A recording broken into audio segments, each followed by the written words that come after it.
civilmedia.mk.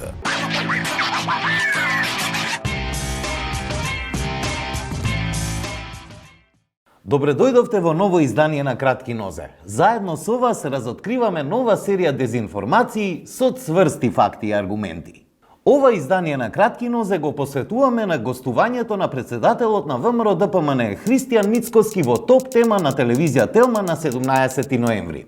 Издвојуваме 3 примери од емисијата во кои Мицкоски беше фатен со кратки нозе. Тргнуваме веднаш.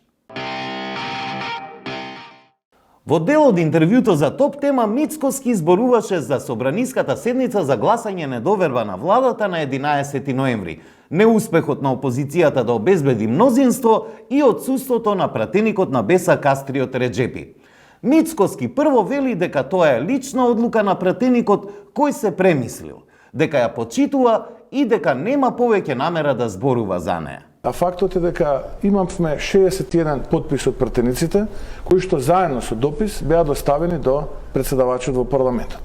Во меѓувреме, еден од тие пратеници одлучил да верува во тие вредности во кои што тој самиот кажува и да не се појави на седницата. Но во ред, тој се премислил, одлучил да постапи така како што постапил и јас го почитувам. Тоа и немам намера повеќе што да зборувам по таа негова постапка. Но неколку минути подоцна Мицкоски повторно почна да тврди дека пратеникот не се премислил, туку дека бил киднапиран.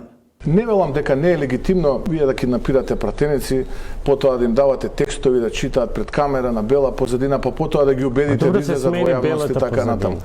Да излегуваат во јавност, да се препелкаат и така натаму. Видете, јас доказ немам. Но имате ли вие доказ дека не бил? Инаку ова не е прв пат деновиве Мицкоски да си противречи сам на себе за ова прашање. Да подсетиме, тој беше дел од опозицијските политичари кои од 11 ноември и недоаѓањето на Реджепи во собранието тврдеа дека тој бил киднапиран и дека заради тоа нема мнозинство за гласање на недоверба на владата. Динамичен ден, киднапиран пратеник, криминал, уцени, срам и нормално најголемата желба на СДСМ дуи да ме немало во политиката, објави Мицкоски на Фејсбук вечерта на 11 ноември, по видео обраќањето на пратеникот Реджепи, а пред завршувањето на седницата за гласање недоверба на владата. Но на 16 ноември, еден ден откако Реджепи излезе на пресконференција, Мицкоски гостуваше на српската ТВ Хепи, каде кажа дека еден пратеник се предомислил. Па деси си најголима.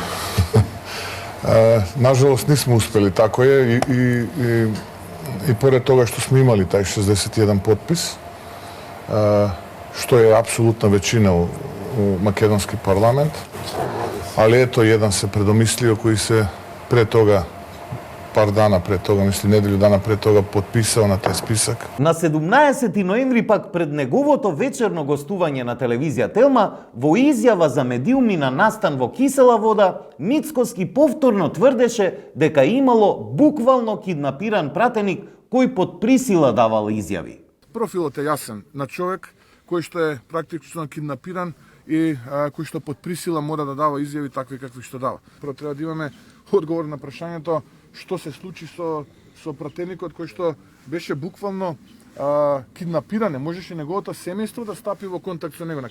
И покрај тоа што и самиот Мицкоски во топ тема призна дека нема докази за тврдењата кои потоа и сам си ги демантираше, некои медиуми продолжија со ширење на овие дезинформации.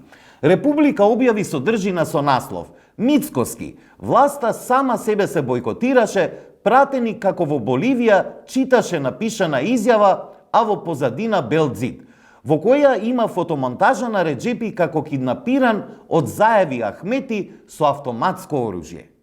Видовте и самите, Мицкоски во интервјуто, а и пред тоа, тврдеше дека пратеник бил киднапиран, па дека се премислил, па дека бил киднапиран, па дека само одлучил да не дојде на седница, па дека пак бил киднапиран.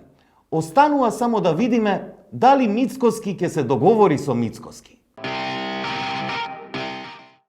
Во друг дел од интервјуто на Мицкоски за телевизија Телма, новинарот Боби Христов како дел од прашање цитираше негова изјава, но Мицкоски се обиде да го исправи, тврдејќи дека не е правилно цитиран.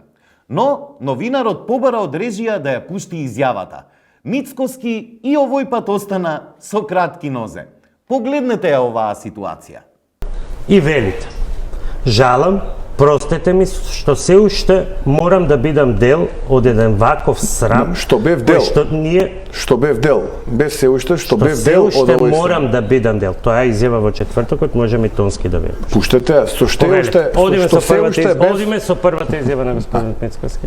Што бев дел од овој. Очекував дека ќе ја негирате, затоа ја подготвив тонски. Ви мола првата изјава од господин. Им се извинувам од моје име и од името на ВМРО ДПМН на граѓаните што мора да бидат сведоци на една ваква, би рекол, циркуска представа која што денеска се одвива тука во собранието. Жалам, простете ми што морам се уште да бидам дел од еден ваков срам кој што ние како политичари на вас, граѓаните на Македонија, ви го приредивме. Извинете уште еднаш кон моје име. Простете ми што се уште морам да бидам дел од еден ваков срам кој што ние политичарите. Но и жалам уште ќе ви кажам дека жалам. Ви го подготвив.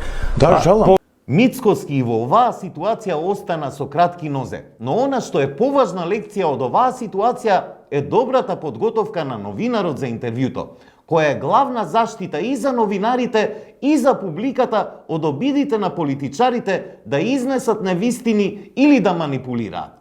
За жал, ова ретко се случува во нашите медиуми, а би требало да е професионален стандард.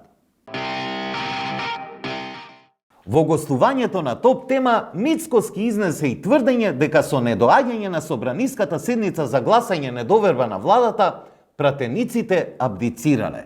Единствен пат во демократијата, можеби во Европа, власта се бойкотираше себе си, а пратениците кои што ја поддржуваат власта абдицира, не најдоа храброст да ги погледаат своите колеги, да ги погледаат граѓаните во очи и да застанат во одбрана на премиерот. Но тврдењето на Мицкоски дека пратениците кои што не ја поддржуваат власта абдицира, не ја поминува проверката на факти. Пратениците кои не дојдоа на седницата не се откажаа од функцијата пратеник. Постапката за такво нешто е сосем поинаква и затоа не е никаков факт дека абдицирале. Истото важи и за оние пратеници кои дадоа 61 потпис за да се одржи седницата за гласање недоверба на владата, а не дојдоа на нејзиното завршување. Следствено, нема никаква основа да се тврди дека некои пратеници абдицирале, а други не, кога ниту еден пратеник не дојде на крајот на седницата и ниту еден нема поднесена оставка. Она што е факт е дека пратениците имаат законска обврска да присуствуваат на седници и може да бидат парично казнети ако отсуствуваат без оправдување. Но исто така, факт е дека пратениците имаат уставно право да одлучуваат според свое уверување, што им дава право и да не присуствуваат на седници доколку сметаат дека така е исправно. И со ова тврдење дека пратениците на власта абдицираа, Мицкоски остана со кратки нозе. Не само затоа што ги заборави пратениците од опозицијата кои не дојдоа на завршувањето на седницата. Поимот абдикација се употребува вообичаено за монарси и монархии, а ние сепак живееме во демократска република. Се надеваме дека тоа така и ќе остане. Пред крај на овие кратки нозе, една исправка. Во претходната епизода, во прилогот за тоа дали Шефик Дураку го нарекол Апасиев кловн, Дураку беше представен како пратеник, што не е точно. Како што сме посочиле повеќе пати токму во оваа емисија, наша професионална обврска е да се извиниме на господинот Дураку и на нашата ценета публика, да известиме и да го исправиме овој ненамерен пропуст. Толку за ова издание. Се гледаме наскоро во нова заедничка потрага по вистината. Останете со Цивил Медија.